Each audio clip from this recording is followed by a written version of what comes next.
everybody. Welcome back to another episode of Woodburn's Solving Your China Business Pain Points. My name is Christina Kohler-Colucci. I'm the head of business advisory at Woodburn Accountants and Advisors.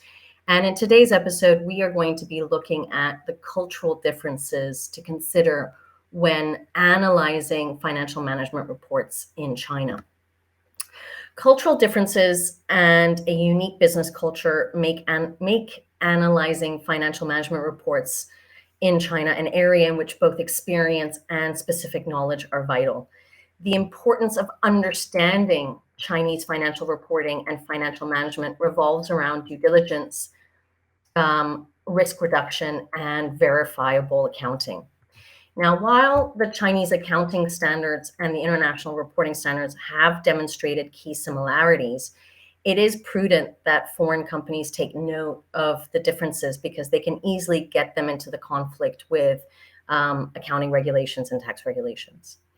Differences in Chinese GAAP protocols and the standards of Chinese financial reporting usually require the expertise of local qualified accountants and auditors familiar with the territory and the mechanisms that are often used to hide the true picture. Investors in China should be aware of relevant risks and obtain advice when assessing Chinese financial management statements.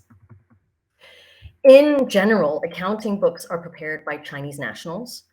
While the level of education is improving amongst Chinese accounting staff, in many cases, Chinese laws regarding the proper maintenance of accounts are either misunderstood or willfully neglected to present a better situation than the reality and to cover up fraud, such as missing inventory, or in a more negative situation, to avoid tax.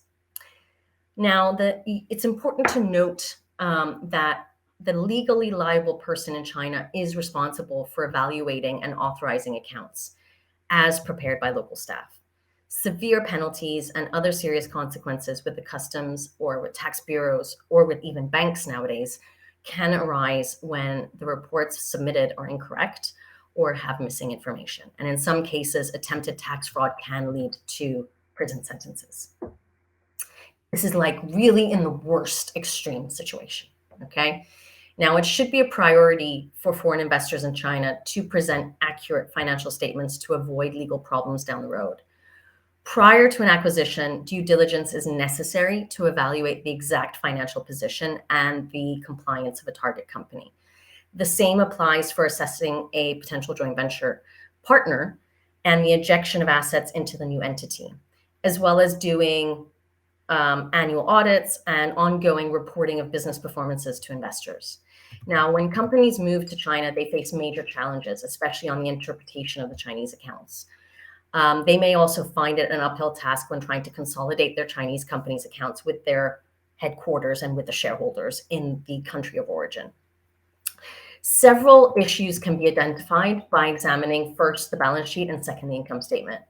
With the balance sheet, the areas to consider are mainly accounts receivable, other accounts receivable, fixed assets, construction in process, if that's applicable to you, accounts payable, other payable, and payroll payable. While the income statement, it's really important to evaluate sales income, cost of goods or services sold, expenses, and then the income tax. We can go through each of these items and talk about the issues surrounding fraud that can exist. But I think the most important to finish off today's video, again, it's only supposed to be a short video, is that when you decide to incorporate a company in China, it is important to understand that the Chinese government takes financial and tax-related matters with a lot of rigidness and strictness.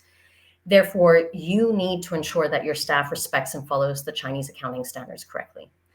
Hiring a local accountant could be a solution, but you need to be extremely vigilant and make sure they are not inadvertently or otherwise cutting corners, which could cause you to fail your annual audits and run into trouble with the Chinese authorities when it comes down to your annual inspections. Another solution would be to use an outsourced accounting provider who has that expertise. And again, there is thousands of companies that are in the market, all ranging from the big 4 or big 8, all the way down to local CPA firms. The most important thing is that your company is well informed and prepared. For me, knowledge is power in China, and having transparency and clarity over your books is of vital importance. What we don't want to incur is number blindness. And because we don't understand our numbers, we avoid them and we don't look at them properly. Setting up internal procedures to understand the cultural differences or understand how to read and analyze Chinese financial management reports should be done really on a monthly basis. Other KPIs should be looked at on a weekly basis. Now, if you are at the point and you're struggling to understand how to read Chinese financial management reports because of these differences that exist between that and the international reporting standards, then set up a call with us. This is part of our day-to-day core service, and we'd be happy to help you. We're going to provide you a link to our diary. We can set up a free 15-minute call, and we'll see if we can be of any assistance and help to you. In the meantime, if you enjoyed today's video, please do press that like button or share the video. It helps us to gain more subscribers and to help more people, leaders and managers that might be struggling with their China businesses and who just need help. And if you want to learn more about what we do, head on over to woodburnglobal.com. You can find out more about our services and our company. And there are plenty more resources on there as well for you to look up on. I hope this video has helped, and see you at our next video. Take care and goodbye.